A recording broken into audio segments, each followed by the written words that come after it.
Order! Order! You are an incorrigible delinquent at times. Behave yourself, man!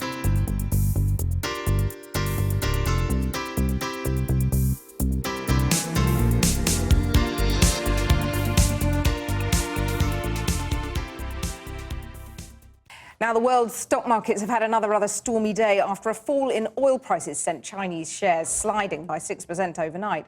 But then in Europe and North America, the markets bounced back after hopes of a deal to tackle an oversupply of oil.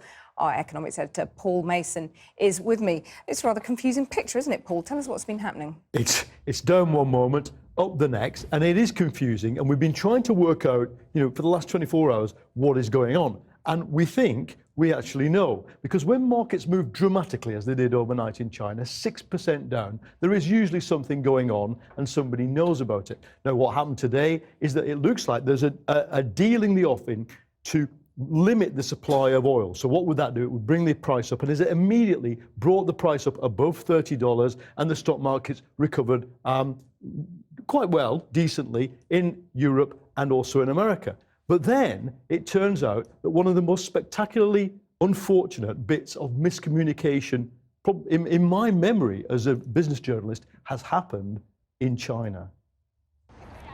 When your stock market is slumping, what you want is to restore confidence, predictability, calm. Cue China's chief statistics man, Mr. Wang. We should say that we are full of confidence for the growth and operation of China's stock market. 股市的运行还是充满信心。 2 hours later, Mr. Wang was detained on suspicion of corruption. Nothing in the Chinese economy, apparently, is as it seems. China's growth is slowing, even on the high streets where it's been resilient until now. But the stock market is falling fast. First, the government tried to stop that, then they gave up trying. And for China watchers, that's the problem.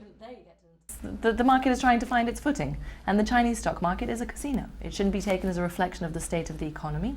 It is a gambler's heaven, but that was up until now very much supported by the politics and by policy pledges to keep it up. And no, it's not. No, it's not.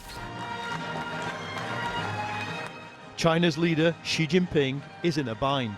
He needs to keep the yuan high against the dollar to keep the pressure on at home to modernise and reform.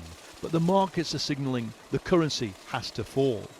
They've said that they want to reduce their role in the economy and let markets play a decisive role. But when push comes to shove, markets tend to go too far, and the government finds itself trying to control the market again. And that's an inherent contradiction that will continue throughout the year and will be a worry for investors and for markets alike.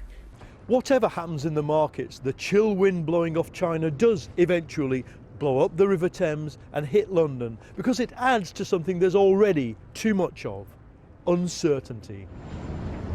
There's a lot of money on China's leaders and their statisticians being right. Paul Mason reporting there. I've been getting away with it all